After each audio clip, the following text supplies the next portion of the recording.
Gentlemen, it's time once again to discuss things.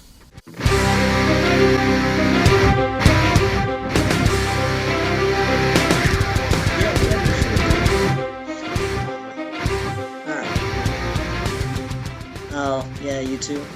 Alright. Well, on that note, hello everybody and welcome to another episode of Geeky Gentlemen. With me today is Milan Jeftic 1992 and I am, of course, am Sid Part 2. That's why you're watching this on my channel. Of course. We're gonna have to forgive the unavoidable fact that there are going to be interruptions in this video, either from noise or people talking to one of us because it's, holiday season. And inevitably, we got little kids and stuff running around. We got two 11-year-olds, a 7-year-old, and a 14-year-old in the other room right now. So it's just, it's chaos in the other room, and I'm sure I'm gonna hear a bunch of screaming and junk. Yeah, I got a crazy little 4-year-old and a 7-year-old with busted teeth. So, take that as you will. The most Russian thing ever. Anyway, but so what exactly is our subject today, Ian? Our subject is a dual subject, because I don't think we can get we can get a full hour out of either one of these, but I'm pretty sure we can stretch out half an hour. Alright, so the first thing we're going to be talking about is fandom, and that's fan creation to canon. Fanon, fandom, fanon, stuff like that.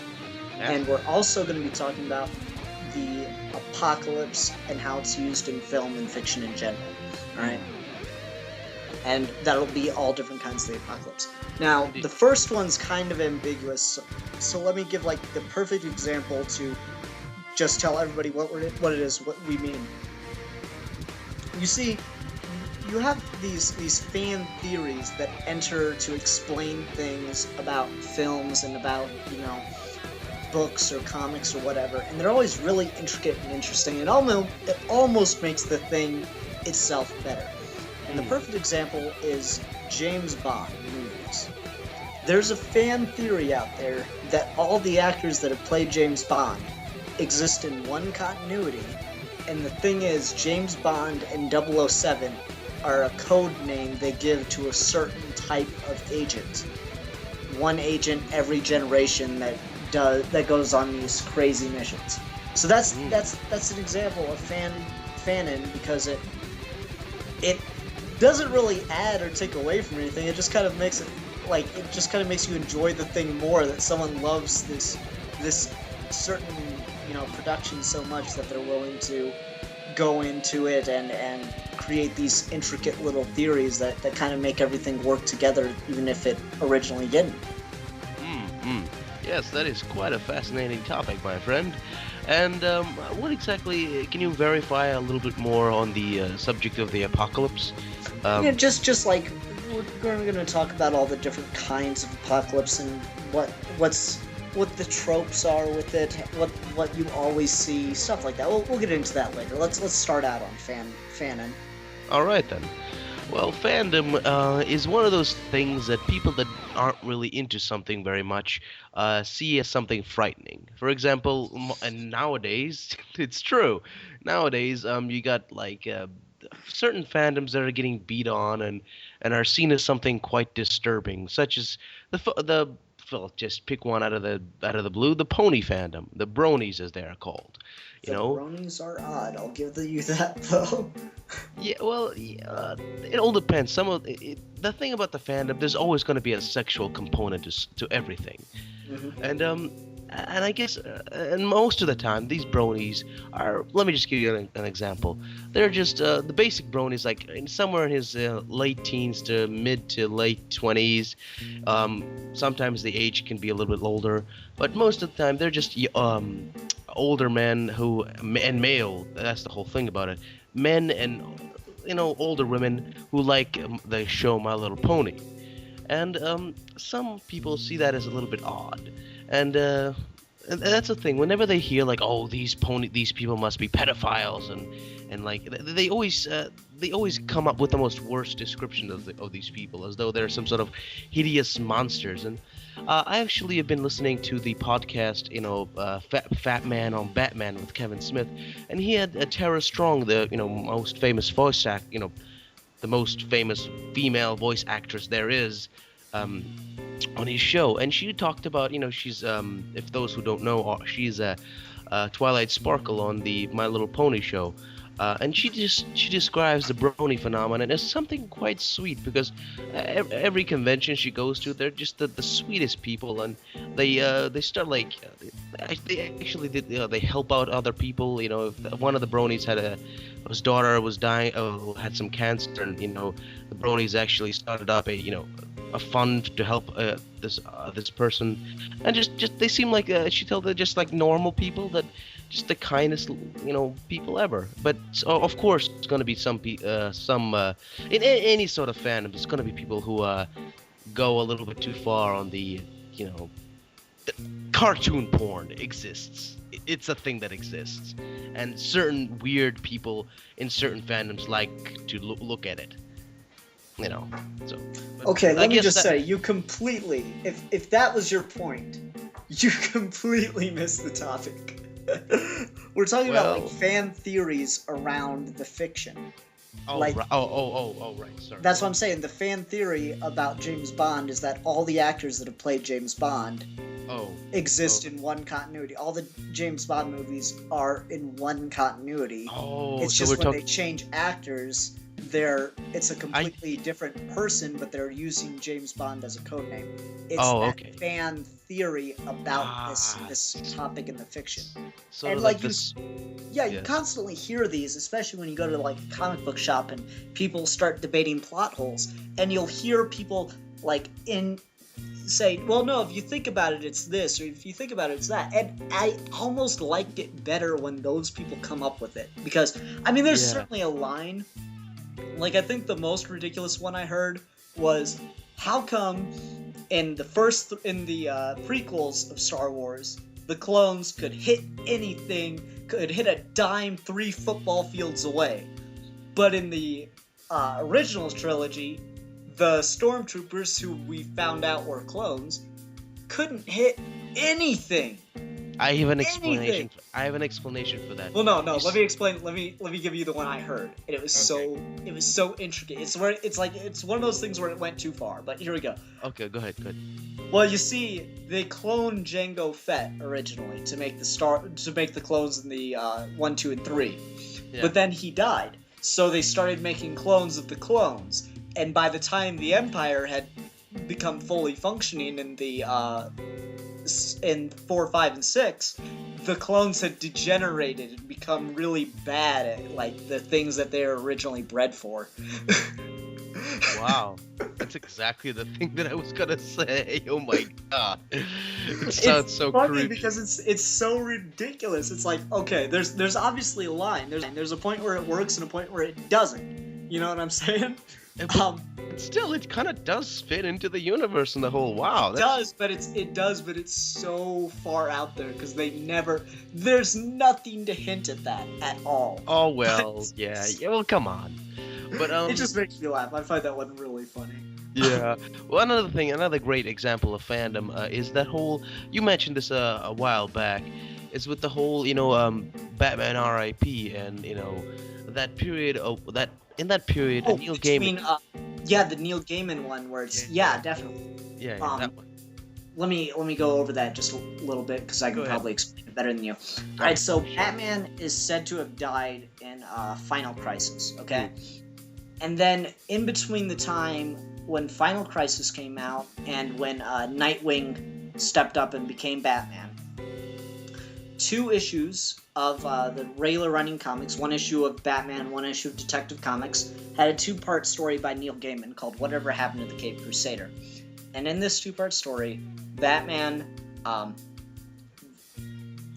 basically Batman he attends his own funeral. He attends his own funeral. Witnesses his own funeral, and everybody gets up and tells a story about how Batman died.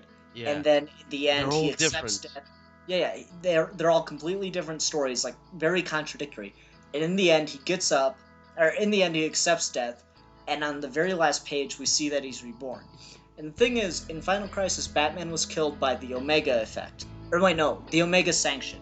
He was killed by the Omega Sanction, which is called the life that is death. And in this, in this Omega Sanction from Darkseid, what happens is you're transported to a pocket universe where you were killed, brought back to life, and then killed again. So Fanon basically said that even though whatever happened to the Cape Crusader was supposed to take place out of continuity, fans say no, it's actually in continuity, because here we have Batman living and dying in all these contradictory ways, but it makes sense if you introduce the Omega Sanction. Yeah. And something that was really impressive about that is it not only adds, because it ties the story in, but it says something about Batman, that he was able to actually outlast the Omega Sanction because of who he was. Because of the man that he was able to best it, I guess I'd say. Yes, and that, be honest with yourselves. If you've read this comic book, whoever you are, and if you're a fan of Batman or comics in general, you shed a tear for Batman. A little bit. I didn't openly cry, but I felt that that well up and just that. I'm mad. I can't cry. I can't do it. It's Batman, man. It's Batman. Oh yeah. Yeah, exactly. So it's one of those interesting things. It's so weird that people can not weird. It's so impressive that characters and books and stories, or whatever you want to call it, can be loved so much that people are willing to openly ignore this quote-unquote problem with it, and instead of acknowledging that, come up with something that is really respectable, really interesting, and really it's creative. It's creativity beyond the creator. Yeah, and it's something that really gives really gives credence to this whole theory of fiction lives on outside of its creator. That if you create something and it becomes popular, it no longer belongs to you. It belongs to the public. And Yeah, let me get into postmodernism now. The author is dead. Yes. That is Well, a not dead. postmodernist. No, actually, that's a postmodernist quote. Is the author is dead? It's the statement that once your work is out there, it's no longer yours. Actually, John Green of the Vlog Brothers, he's just released. Or they're starting a series of videos on literature, and he starts off with an introduction as to why literature matters, why we read, and he goes, I don't want to exactly agree with the postmodernists and just say the author is dead, because I'm an author and that kind of creeps me out, but... Oh. It's just fun stuff. Yeah, so anyway, postmodernism is like a cute thing. Yeah, postmodernism is cute. That's a quote that just belongs on a t-shirt right there. I would wear that around school, and only the people in my major would get it. Anyway, yeah. I just really like talking about fan theories. Have you got anything, Milan? Well, fan theories. Well, when you're talking about fan theories, you're obviously going to go into fan fiction a little bit. And fan fiction, as well, if you're on the internet, has become sort of an interesting well of comedy in itself. I mean, My Immortal is a Harry Potter fan fiction, and it's famous for its terribleness. But there's also some other fan fictions, comic book fan fictions, and if you guys watched, actually Sid has actually written a few fan fictions, and he has a great idea for a fan fiction series that DC Comics could come up with. That is basically just DC Comics picks like a script and an artist from a fan artist and a fan script, and just put them and just make a short story about it, like each issue. It's a new team. Yeah, that's my that would be a great thing, and I would volunteer myself as editor. I'm not going to do it for free because it's DC and they can afford to pay me, or it's Marvel and they can afford to pay me. But I would do that I would do that in a heartbeat. You know what I mean? And that would just be great to be able to bring people together and produce something by the fans for the fans. Because I mean, you know, the major complaint is I don't want to read a bunch of crappy fan fictions. That's why you have to have like an editor, or I guess editor is the only word for it. But You gotta have I don't want quality control. You gotta have quality control.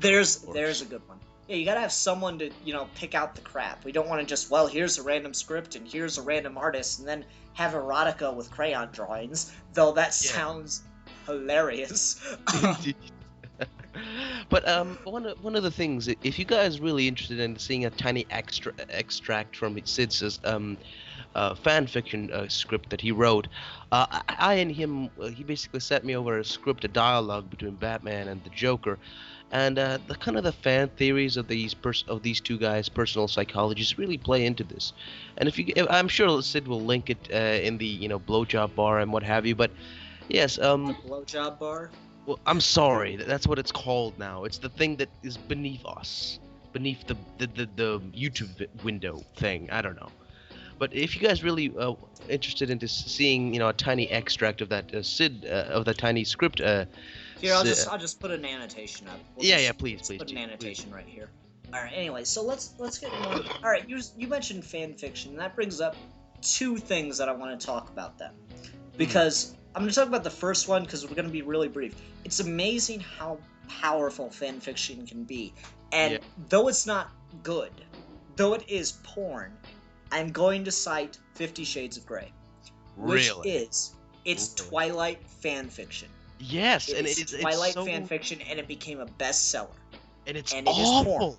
It's not. It's not even porn. It's a sad, horrible. Like all right. So woman there's the low. porn. It's like, there's oh the low my god.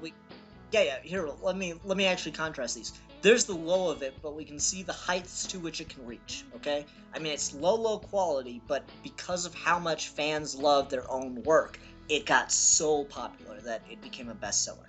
Now let's look at something else. Sonic before the sequel. Here we have a game, not just a work of fiction, a game that tells the story of how Sonic and Tails met, that takes place after Sonic 1 and ends right at Sonic 2. Sonic before the sequel is a fully playable game in the classic, original Sega system graphic style that you can download on your computer and you can play all the way through, and it tells the story of how Sonic and Tails met. And it's not hugely recognized. I mean, it's pretty popular among the Sonic fan community, but it's not really... interruptions. It's not really popular amongst the gamer community as a whole. It's just one of those really interesting things. So here we have something of amazing quality that really didn't get the respect it deserves. I get no respect. Well, yes, that's another great example, Ian. But can you please bring up something else? Because I'll be right back. I just gotta go tinkle for a second. God, always with the P. Always with the P. I'm just writing down something real quick. Hold on.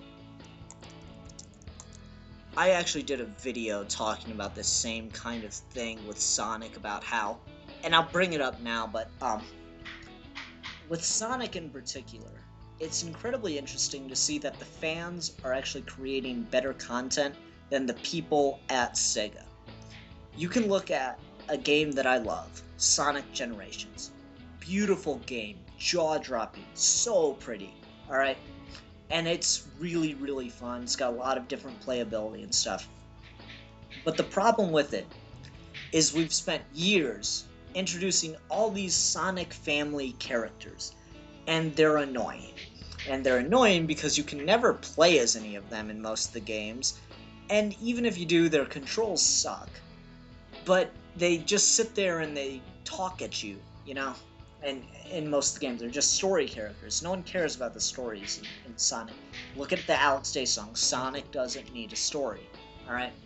But we look Alright, I'm back. We look at things like that, and we take Sonic Generations, and then go look this up, I implore you. The fans love that game so much, but they hate that you can't play as the characters. So what did they start doing? They hacked the game on PC and opened the character mods so that they could play as the characters they wanted to. People spent hours programming and working on it just because they love the thing so much. Spent hours getting it so that they could play as Knuckles or Tails or Shadow or anyone. It's amazing. And then Yeah. you look at something else like Sonic Fan Remix, which is a 3D side-scrolling Sonic game that it just looks amazing. Like I did this in my video. I put up Sonic 4 next to Sonic Fan Remix, and I asked people to tell me which game was actually produced and released by Sega and which one was by fans. And almost everybody that looks at the video thinks, okay, it's the one on the left or whatever. And it's not. It's the one that looks fucking amazing compared to the one that looks, okay, that looks kind of fun. It's incredible what fans can do. I'm always impressed by them. Yeah, it's always great to have fans that actually have some talent behind, their love for the thing that they want to create. Mm-hmm.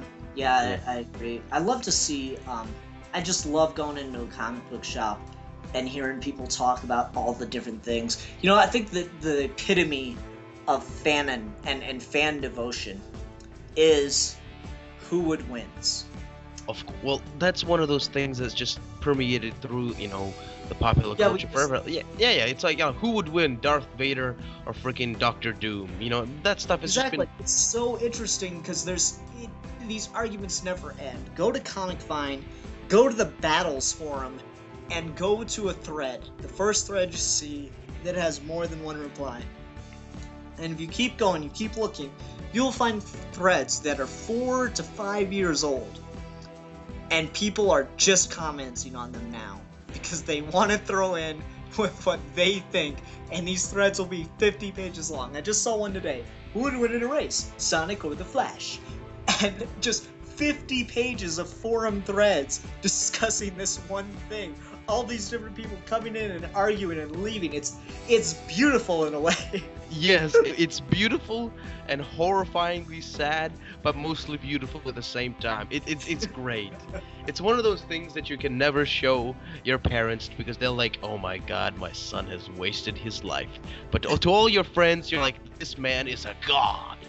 Oh yeah. Well, see, it's funny because it's really relevant right now. Because what did we do for a mini-sode last week?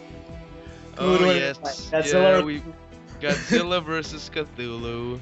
And we never really got a resolution to that. We just got like, hey, who would win? You said you'll post it on, Grapevine. I did. Comic Vine. I posted it on Comic Vine. Everyone said Cthulhu should win. Well, obviously, yes. You're like, yeah, up yours, Bill. Ha ha ha! I am the man. My giant, fictional monster wins over your giant fictional monster. Yeah, my imaginary friend is better than your imaginary friend. Oh, you just religion. That's great. Anyway, we're gonna piss off so many people. But yeah, I don't.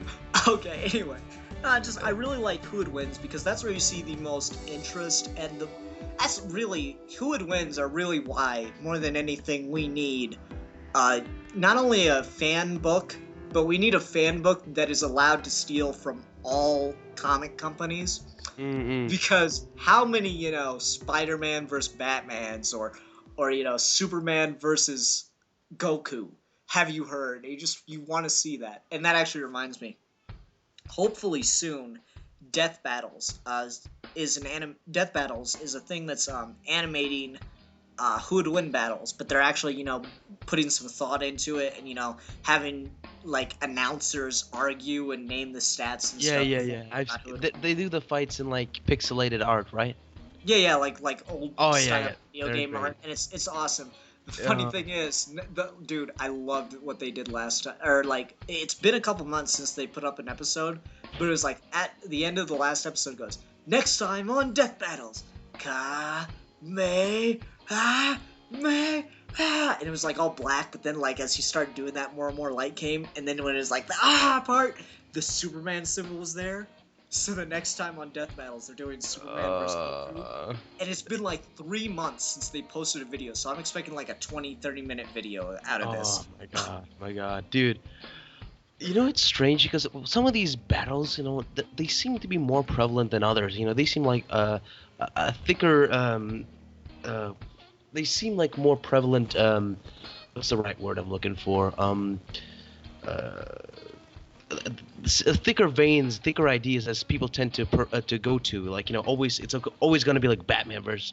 There's only like 5 or 6 versus battles that people want to see. Goku versus Superman Superman, and a Mario Batman. versus Sonic, Batman Yeah, versus who Darth is it? Darth Vader. Ha, It- that'd be awesome. yeah, yeah, I yeah, would watch the shit out of that. yeah, The yeah. other one, actually, that's I should definitely mention them. The other one that's doing Who Would Wins, but this is actually doing it in live action, is Bat in the Sun, and they're really popular Oh for their yeah, they're oh, what they're was it? amazing. Not Arkham. Why do I want to say Arkham City? What's the Bat in the Sun video? It's City something. Oh, it's City of Gotham Scars. City of City Stars. of Scars. That's it. Oh, City of Scars. Oh, okay. Yeah, they're really popular for City of Scars and Patient J. And then they have a couple other shorter ones that are still kind of cool. But those Dude, are they the had two. a live action video of Wolverine fighting Batman, and it looked amazing, and it had Darth Yeah, I Vader. disagreed with the ending. But yeah, Yeah, Darth totally, Vader totally. versus Gandalf was cool. Yeah, Darth Vader versus Gandalf was yeah, awesome. yeah. Batman wins because Batman is Batman. Well, Batman the wins. other one that was really good was Nathan Drake from the Uncharted games versus Lara Croft. Oh, I haven't seen that one. Is Oh, it dude, good? it has like the best. It has one of the best lines ever because they got the characters so right. They're like fighting over this golden skull, right? Uh-huh. And Lara gets it at one point and then runs away. And then all of a sudden, there's just a gun to the back of her head when she thinks she's got away. Is like, "Give me Steve." She goes, "What?" "I named the skull Steve." It's like perfect, exactly what that guy would say.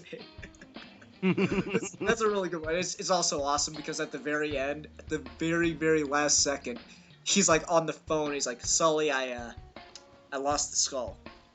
"Wait, you're sending who in?" And then the camera just pans over and it's Indiana Jones. And he's like, "I've got this boy." It's like, "Fuck yeah!" Oh my There we god. go. Because Nathan Drake was totally educated by Indiana Jones. They're the same totally. person. Don't. Um, I don't care what anybody says. Nathan Drake is Indy's son. yeah, It's not. exactly. It's not that douchebag from the Transformers movie. It's Nathan Drake. Exactly. Um, anyway. Yeah. All right, so Fanon, I love battles, and I think they show the best ones. The best commitment to the thing. Is there any other like fan theory that explains plot holes directly that you want to bring up? There's a less pop. I like it when they try to explain things inside the universe, like you mentioned before, the whole DC Batman stuff. But there's another strain of of more silly fanon explanations for plot holes, which just gets so freaking cosmic and insane, or if you have a or just completely mad, like they go out of continuity, out of universe, even out of property, even like how did Superman come back from the dead? Oh, friggin' I don't know, the Force or something like that. I haven't heard many of those because I think that Fanon is interesting because it tends to generate from multiple people independently. Yeah, that's I what think that's one of those interesting things because it's the best example. It's the gems that stay. Yeah. It's the James Bond theory I've heard from multiple people who I know have not had any contact and who have definitely not been to the same websites. So it's always really interesting to hear that theory generated from other people. It's really great because it's like it's almost like God,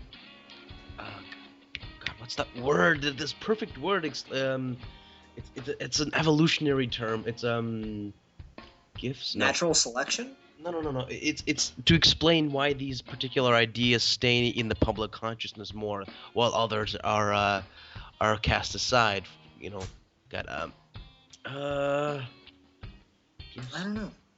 that doesn't matter, but I'm sure there's somebody out there somewhere, someone somewhere out there who knows what I'm talking about. Hopefully. Probably. There's got to be like one. But anyway, There's one guy's like, "Oh, I know what you're talking about, but I can't think of the word either." So you want to move on to apocalypses? Yeah, we're close enough. All right, so apocalypse. The apocalypse is something that's used all the time in fiction. They always change like how it's happening. Sometimes it's the zombie apocalypse, sometimes it's nuclear apocalypse, sometimes it's demonic apocalypse. You see it in movies a lot. You see it talked about in books. We almost brought it up a little bit in the H.P. Lovecraft video last week. Oh yeah. Yeah, it's something really interesting to me that the end of the world is always such a big thing. It's always like, well, we need something really big to happen. Let's make it the end of the world, or better yet, let's go with the end of the universe. Well, that's another thing about particular long-running fiction series is like, especially in like action-oriented movies and cartoons. There's and in comic books, there's an apocalypse every 3 seconds, but. Exactly. Wouldn't you just don't you think the people in comics are just desensitized to the apocalypse? I just feel like they see like these red alert, missiles en route, and they're just like, Superman will take care of it. I'm not giving up this parking space. And that's another thing with the comics and cartoons especially. In any sort of run, in any standalone run, like an action run, as the creators creating their superhero and like making stories up for them to do, things to happen to him, fighting supervillains, relationship trouble, blah blah blah blah blah. It always all ends up at an apocalypse. And okay, how am I gonna end this story? I've been doing this like for 5 years. This is mostly like creator-owned stuff. Okay, there's gotta be an apocalypse, and there's apocalypse go down. The hero is goes bad and redeemed and fights the devil, kills the devil, blah blah blah blah, and then the story is supposed to end there. But then something else happens. The story becomes really popular, and people want the creator to bring the story back and to do more stories with that particular character. And so the thing starts up again, this apocalypse wasn't exactly the apocalypse that was the real apocalypse. It was like a startup. It was like a trial run apocalypse. So I hate when that happens because it kind of diminishes the original, doesn't it? Yeah. Thank God they haven't done that with Watchmen. Could you imagine if they did a sequel to Watchmen, not a prequel, but a sequel, where something goes, well, the giant squid is no big deal compared to this. Wouldn't you just hate that? Because then it tries to diminish the other, and that either makes this one bad or the other seem not as good. Dude, would have been the most saddest thing ever if DC did a Watchmen series, or how the characters are made in the 80s and they're still around now, the actual series, Oh, that would suck. And just like a Watchmen 2012. You thought that other 33. Oh my god. Actually, here's something that really kind of ties into what I was just saying though. Jeff Johns has the hardest time with this. He has been writing Green Lantern for years, and in my opinion, he probably should have stopped at the end of Blackest Night, because his entire run from 03 until 2009 was all about Blackest Night happening. Every single book in that series seeded Blackest Night in one way or another. And then, at the end of Blackest Night, what do we see? A White Lantern. And guess what? Brightest Day, not as good. Not even a little bit. Really? Oh. Yeah, Brightest Day was really disappointing, at least to me, compared to Blackest Night. And the thing is, it kind of ruined the end of Blackest Night for a lot of people. I know a couple guys that just stopped reading Green Lantern after the end of Blackest Night because the ending was so bad. The ending pissed them off that much. Don't tell me it because I haven't read it yet. And if you spoil it... don't tell me. I'm sorry. Okay, we'll get off that. I assumed you'd read Blackest Night. But yeah, that's another thing. It's so strange. There's especially it's prevalent in the Disney cartoons. Have you guys watched Kim Possible? A little bit. Yeah, well, that's a whole. There was I think there's about 3 apocalypses in that series. Because at first, at the first apocalypse, they wanted to finish the series. Okay, it's fine. And then it came back. People wanted more Kim Possible. And so they brung the series back. It's never as good when they bring it back. Not really. It was pretty. It's the thing about Kim Possible. It had sort of a tongue-in-cheek, feel to it, and it was okay. It was fun. They started to make fun to have fun with it.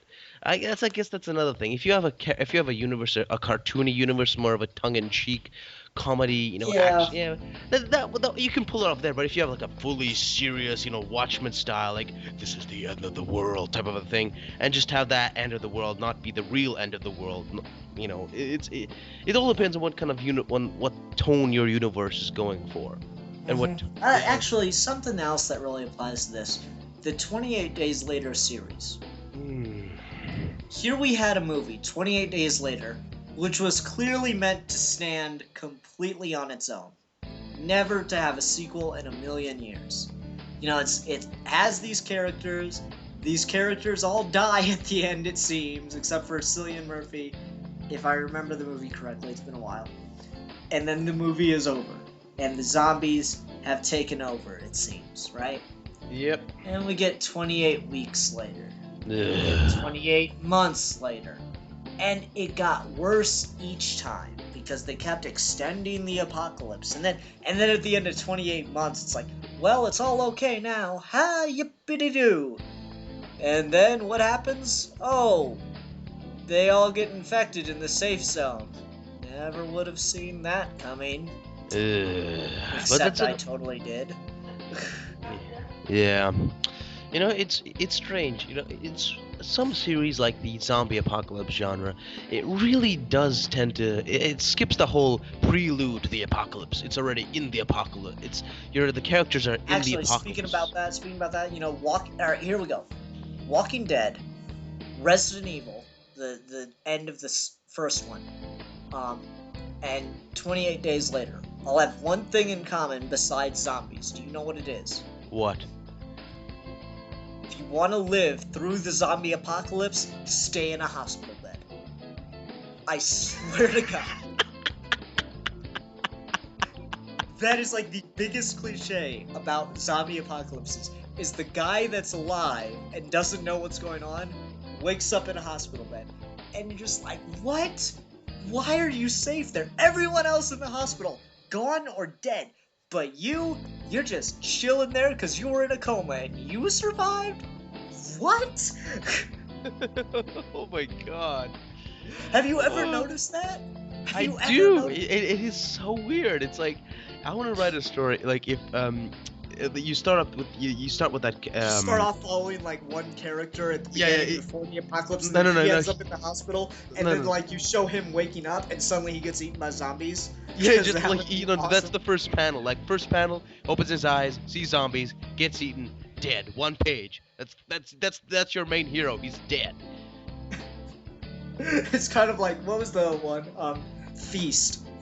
Another one, not necessarily about the apocalypse, but in that same genre of Ultimate Doom, for at least the characters involved. Where the guy, like, he's in this bar with all these people, and they're like, there's a monster outside, and he sits there and he explains what everybody's gonna do, and then he like stands with his back toward a window, and someone goes, "Why should we listen to you?" And he goes, "'Cause I'm the last hope you have of getting the fuck out of here." And suddenly, like, the window breaks and the monster comes through and just bites him and like takes him out the window, and he's just eaten alive right there within like the first 10 minutes of the movie. That's so awesome. I gotta get this thing.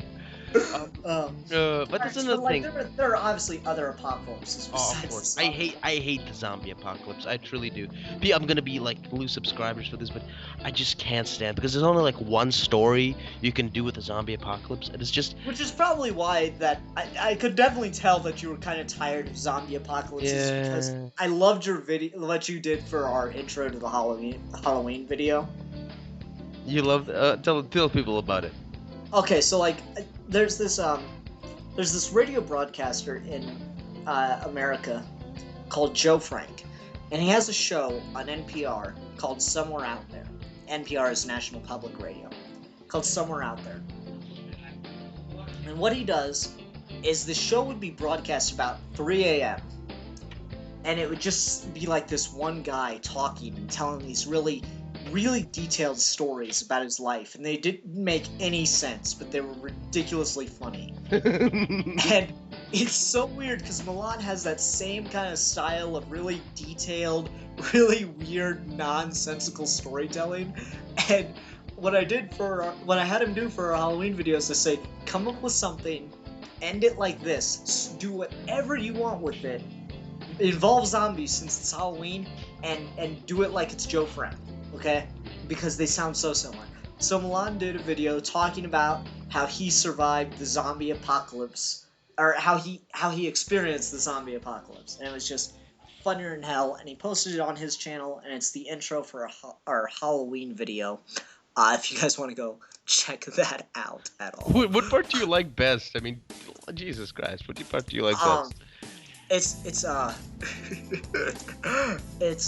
when it's the last zombie you kill where you take his clothes, because the thing is he keeps taking zombies' clothes, and he's talking about like trying to flip over this car or get into this car, and he's like, but there was a dead man in there, a zombie, but he had the most stunning white opera gloves you've ever seen.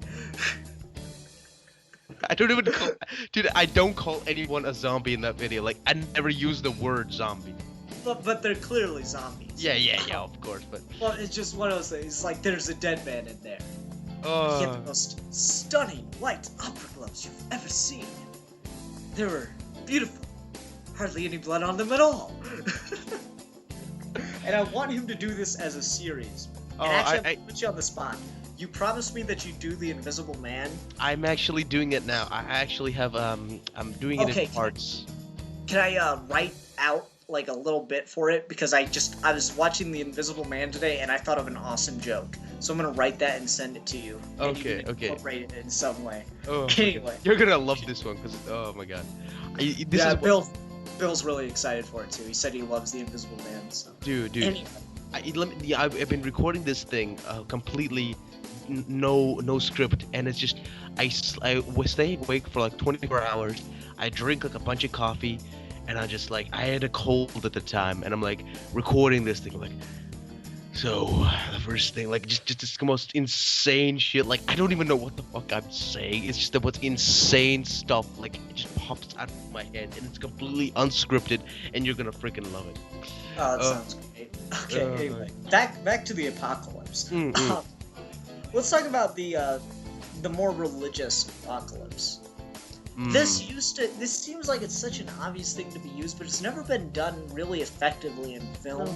No, it's always so. That's the thing that really pisses me off about the Supernatural series, because like in the beginning they had like all these different mythological creatures, like the Wendigo, like I think on a djinn showed up. It's really international, House of Horror stuff with the thing, and then they just went with the most obvious freaking it's a Christian apocalypse, angels and demons. I hate angels and demons. They're like the zombies with me. I mean, like, if you're gonna do a serious apocalypse, like a biblical apocalypse, do a serious biblical apocalypse, not just like guys with wings fighting other guys with wings. Just if you read the freaking the Book of Revelations, the type of monsters that just attack is just insane. It's like, they're like, three-headed dragons and not even three-headed, like giant. It's like giant bugs with human faces and crowns, like giant locusts with human faces that scream obscenities with crowns, and it's the most insane stuff ever. And I like put that on film with like crazy imps with 7 dicks or something. I don't know, just crazy shit. And it's just like, and in Supernatural, I was like, oh my god, apocalypse! Oh, it's a Christian apocalypse, and not the fun type of Christian apocalypse. Just not like the most boring type. guy, like just like guys in black coats with black eyes. Oh, that's so scary. No. I don't know how much you can hold that against them, because you gotta think about it. As a TV show, they have to work on a TV budget, but I do agree that does sound kind of lame. But like, can you think of anything that's done that, like, I know Legion tried to do the Christian, like that angels and demons kind of apocalypse, and it didn't seem to do very well. I didn't even watch it. But that's the thing. There's such a wealth of worldwide mythology that you can work with. I mean, there's some like the the whatchamacallit, the Grecian apocalypse, the Viking apocalypse, like the Russian, the Celtic, the pagan Russian apocalypse is that basically there are three sisters, morning, midday, and night. And they basically, morning and midday, open up the doors for their father, the sun, who goes out in his flaming chariot. And but the youngest daughter, the night, she looks after the monster in the sky, who, if it ever wakes up, it lives in a star, and if it ever wakes up, it will eat the universe. Interesting. Well, like, let's kind of get more towards something that I think did a really good job of making fun of that. South Park. Did you ever see the episode where Kenny had to lead the armies of heaven using his golden PSP? Love that. Oh my god, I only watched it like a few days ago, and it's Oh, really? For the first time? Oh, wow. for the That's first time. Oh my Well, no, god. that's actually one of my favorite episodes because of the ending, because it applies perfectly to this. They never showed the part of the apocalypse that everyone wants to see. They always showed, like, the people trying to survive and whatever. They never showed, like, the big, epic, like, Lord of the Rings battles. And then at the end of that episode, the angel's like, oh my god, this is, like, more epic than the last fight in the Lord of the Rings movies. And it's just him and Kenny. You can't see any of the battle. And for, like, 3 episodes, they've been, like, bringing on this giant heaven versus hell battle with all these monsters versus all these angels that have been trained and hardened, and it was just so funny. It's just the angel's reaction, and it's so like, oh no, but it's so funny. Yeah. Oh my god. It was great. Like, South Park's one of those few things. I really take my sense of humor from South Park in a lot of ways. If you watch the end of my movie, you'll realize this. They're the only other people I can think of that do that just dead stop, downer ending, like me. You know what I mean? Dude, I'm on South Park's done that a couple times. Oh yeah, but there's a great apocalypse that is done in comic books. It's called Final Crisis. I'm sure you've heard about it. But Oh yeah. I love that. People hate it because the story kind of devolves and goes into a black hole at the end, but that was the whole point.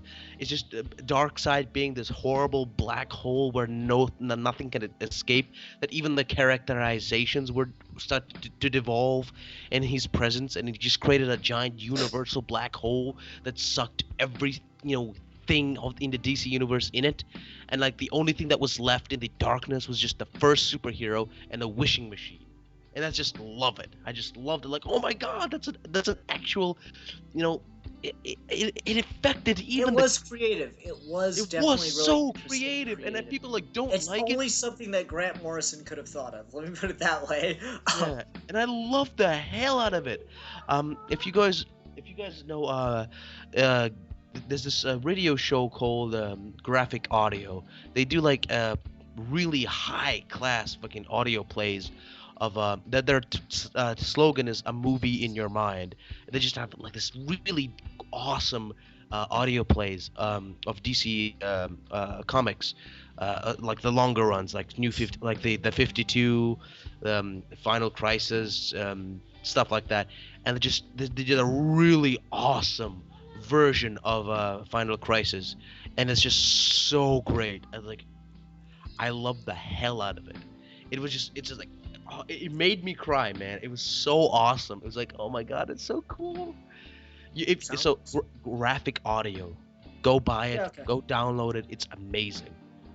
All right. Anyway, so like, zombie apocalypse, religious apocalypse, nuclear Armageddon. It's really interesting. You got like Book of Eli, and you got a couple other things that show after the nuclear apocalypse, and then we got movies like Failsafe and the comedy version of that, Doctor Strangelove, which actually came out before it. And FYI, Doctor Strangelove is one of my favorite films of all time. One thing about Doctor Strangelove, Kubrick actually, the big table all those guys sit around. Originally, it's supposed to be green, and it's supposed to look like a poker table. So all these guys are just gambling with the future of mankind, and the movie's in black and white. But just the fact that he insisted on having that table to be green is just like, goddamn Kubrick. He has a green table for such great symbolism, but he shoots the movie in black and white. That's freaking so Kubrick.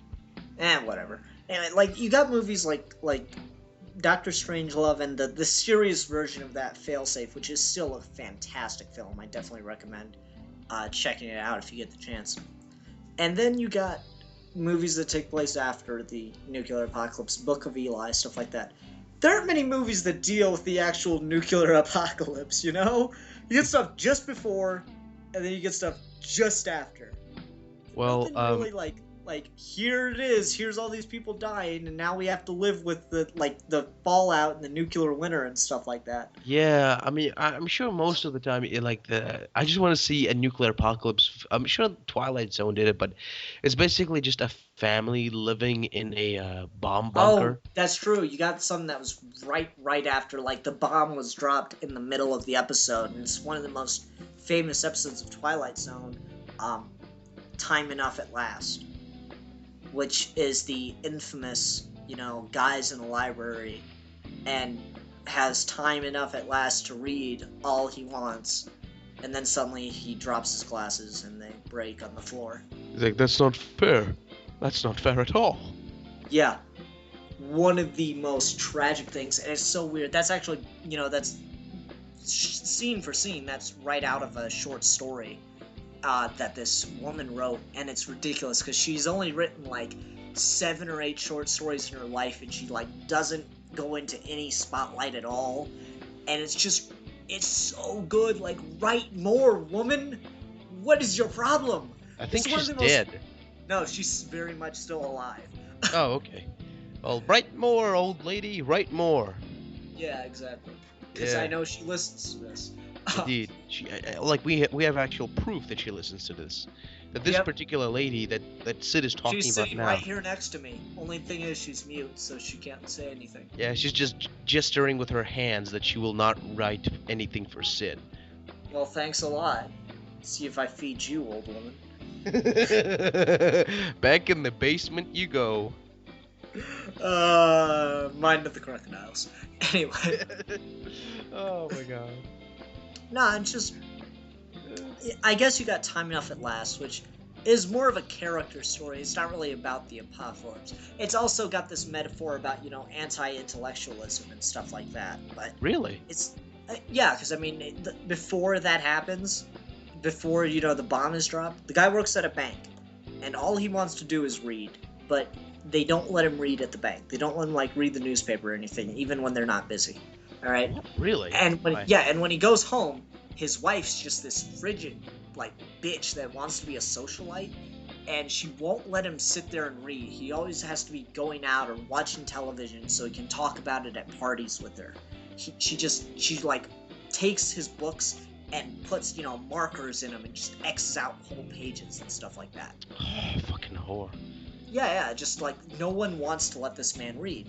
And one day he goes at work and he's down in the vault, taking care of something in the bank, and the vault door shuts, and that's when the bomb drops. Alright? And then as the bomb drops and it destroys the vault, but he was safe in it, and then he's going around and he gets, the essentials. He finds food that he can have and water that he can drink and clothes that he can wear. And then he stumbles onto the library. And he's like, oh my god, books. And he starts grabbing all these books that he's always wanted to read. And he's so enjoying it. And he sits down to read, I believe it's Shakespeare. And that's when his glasses fall.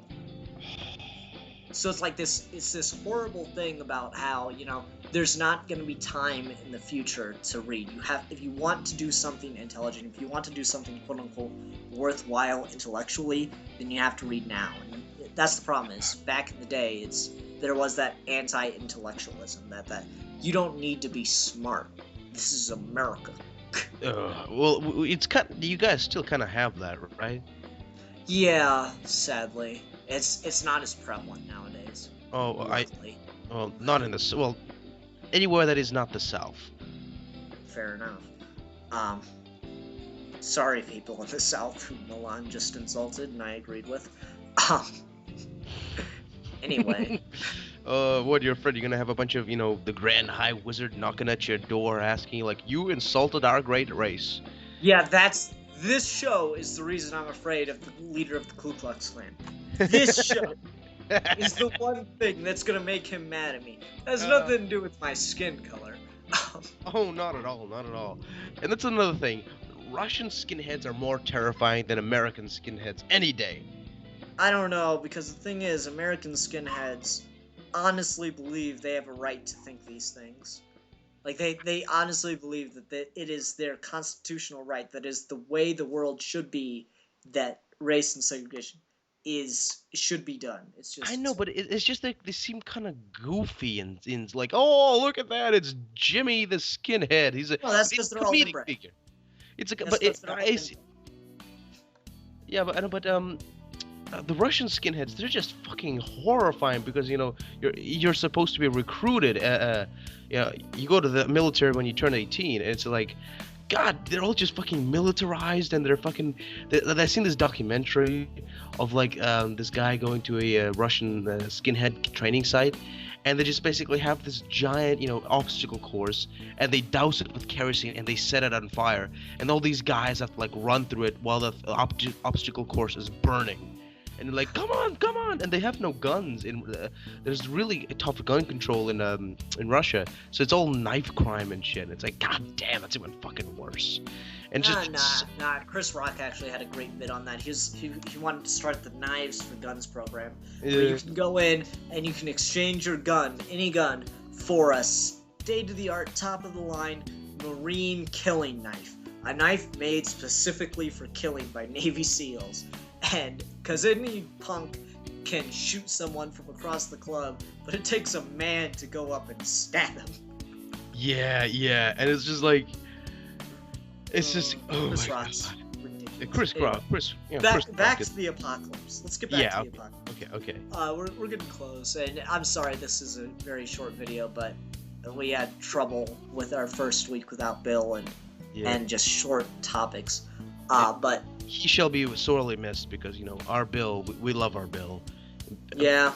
I mean, I know. It's great to have Godzilla. Let me just start playing some violin music right now. Nah, just kidding. I don't want to go find violin music.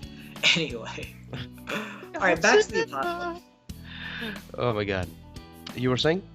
Apocalypse. Well, alright, so nuclear apocalypse, religious apocalypse, and of course zombie apocalypse. Yeah. Then there's, the last one is natural disaster apocalypse. Oh, yeah. The cliche meteor heading for Earth.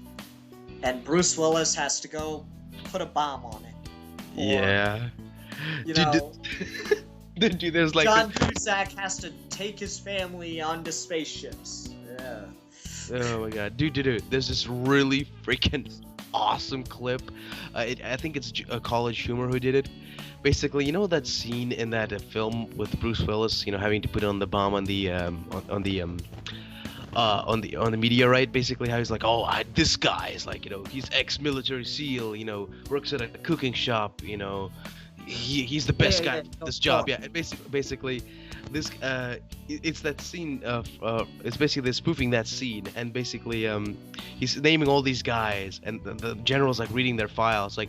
And this Bruce Willis stand, it just goes like, he's a nuclear physicist, biker, knife fighter, blah blah blah. He's perfect for this job.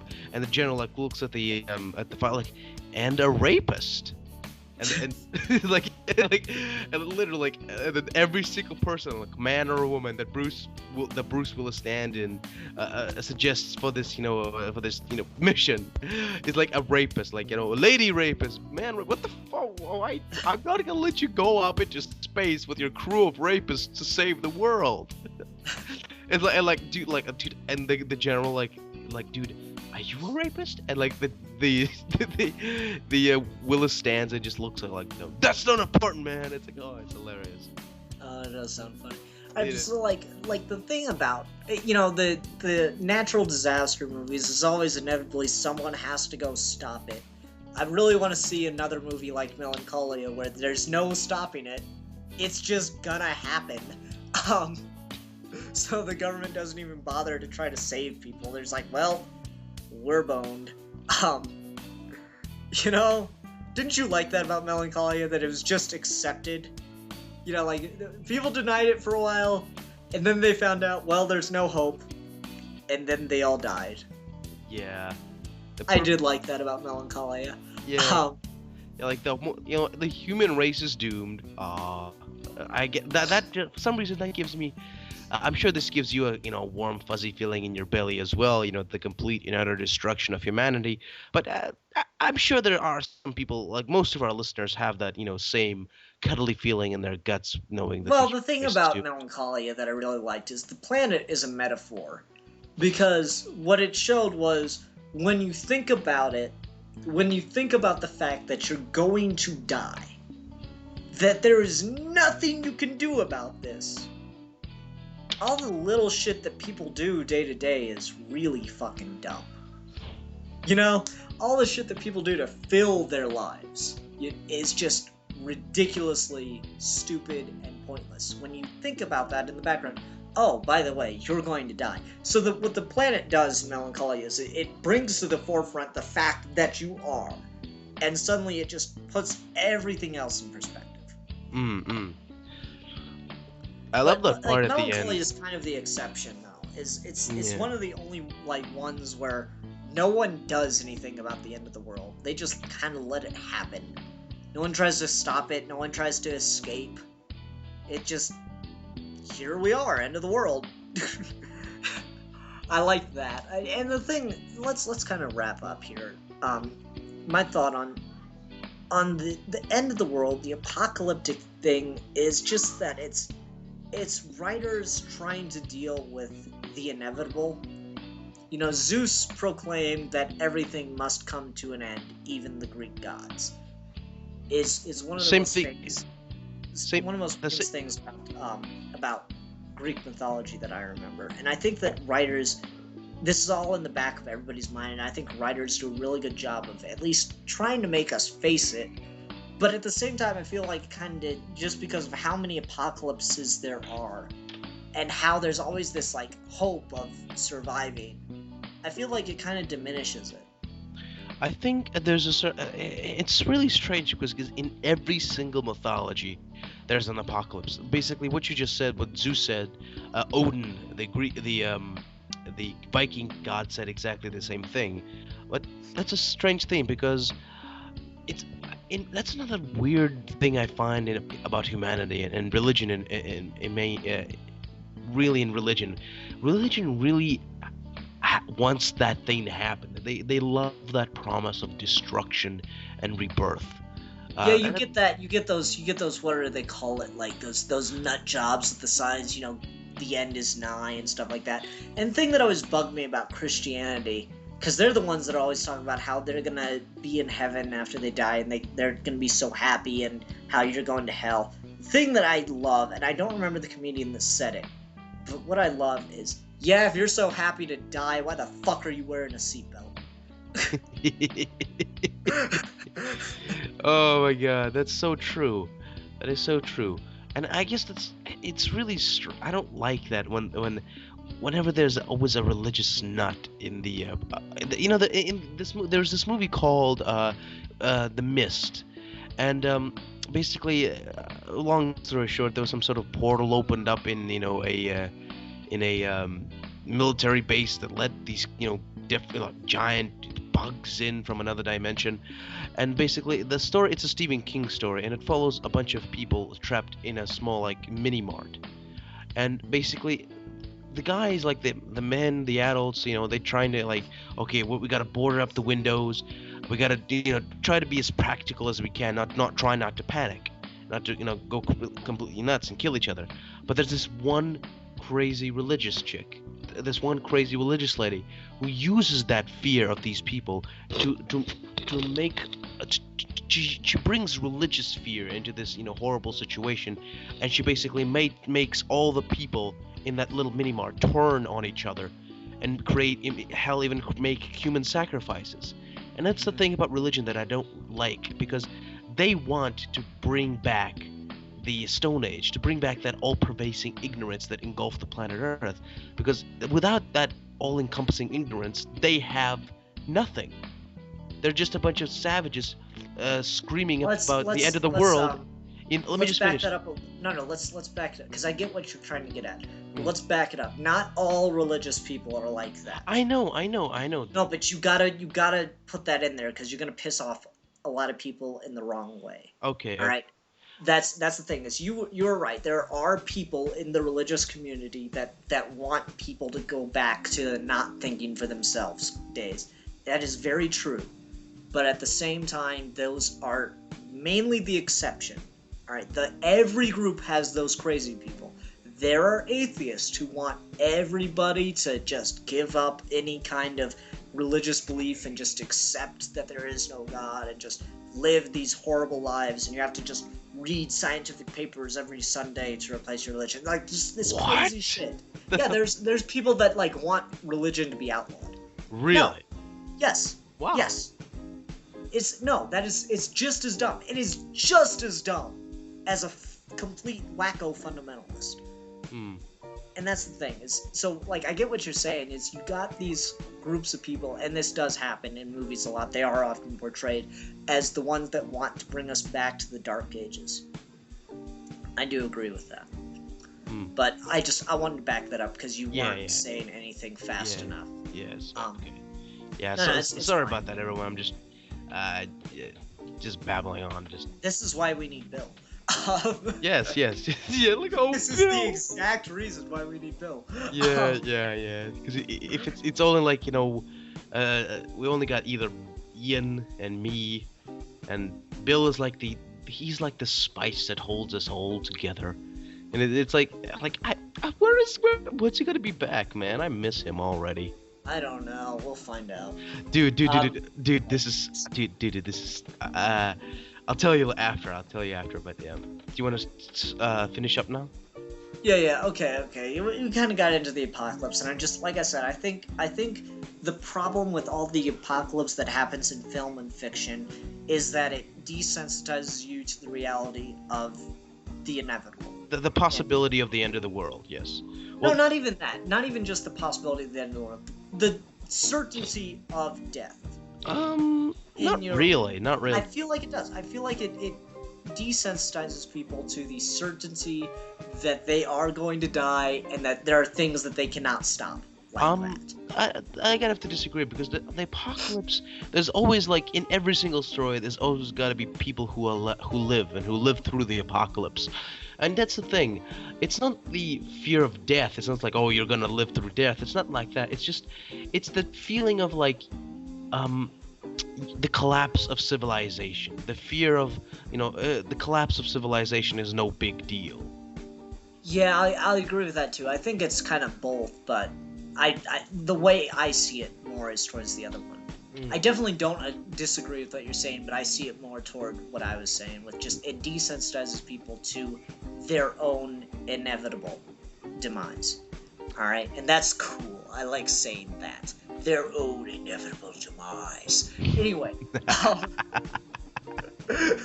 my god. It desensitizes people to that, and I think that's just because it's overused. So, like, and that's the thing is, it's one of those things, if the world's always, we talked about this when we started the apocalypse, if the world's always gonna end, then the world's never gonna end. You know what I mean? It's one of those things, if everybody's right, then everybody's wrong. If the world's constantly in danger, people aren't gonna care anymore. I made that joke about just, world's ending, Superman would deal with it, I'm not giving up this parking spot. Or there's a sale going on, I'm gonna go in for that. Which bugs me about video games. There's one thing I'm gonna close out on this before I do my my wrap up. Alright, so there's this great little comic strip I saw where Link goes, it's the very first Link game, where Link goes to, guess what? Save the world. And he goes into a shop, and he needs to buy this certain thing from this one shop guy, and the guy will not sell it to him for the little amount of money that he has. And the kid goes, but I need that to save the world, and I'm the only one that can do it. Hey man, business is business. It's just... Of course. The world's always ending like it is in video games, then the world's never gonna end. It just keeps on spinning. Anyway. Yeah, to Sid's constant frustration. Yeah. Anyway, let's wrap up here. Once again, we still haven't had a Skype in, and I'm not expecting these to pour in, but I really would like them, and we're constantly getting more and more views or new views. So I just want to say, if you want to record yourself talking about something with what we do, with what we're gonna announce for next week, and you want us to comment on it, or you want us to comment on something directly, record your voice and send that file to me. You can either PM me a download link, or you can add me on Skype or Milan on Skype, and my Skype name is SidPart2, Milan's is Milan.jeffdick5, right? Mm-hmm. Yes. Right, yeah. You can add us on Skype and transfer the file or whatever it takes to get it to us. Just PM me, we'll work it out. And we will play the file and address your concern or your point directly. Try to stay 1.5 to 2 minutes long. Oh, and if you're the first person to I was getting to that. Yeah. If you're the first person to send us a Skype in file, sorry about all the background noise that I'm sure you're hearing. If you're the first person to send us a Skype in file, then Milan will draw you. In any situation you would like, Milan will draw you. And he's a pretty good artist. Yeah. So, check that out. But until next time. Oh, wait. Milan, what are we reviewing next week? Is it my choice or is it your choice? Well, technically it's Bill's. You had last time. Let me do it. Alright, so... I've been watching Doctor Who. No, because I don't watch Doctor Who. None of it? None of it. Not even, I can't even get you for, one episode? Well, no, not one episode. Can't even get you for, 2 episodes? Well, there's so much to watch, and you know what? Yeah. Fuck it. Let's do Doctor Who. Fuck it. Okay, we're not gonna do the whole of Doctor Who. We're gonna do the episodes with the Daleks, and I'll get you a list of those. The episodes that I've seen thus far, and I'm in the middle of season 4, that have the Daleks in them. Okay? Yeah. Because those things are awesome. And yes, they are. That's one thing I gotta agree with you. Those things are freaking amazing. Yeah, so we're just going to talk about the new series. We're not going to talk about the old stuff, just the stuff that started in, 03, 04? Till the present, or not till the present, till the middle of season 4, just because that's where I happen to be right now. We're going to talk about the Daleks, and I'll probably get Ed in for those. Alright, so until next time, we are your geeky gentlemen. We will be discussing.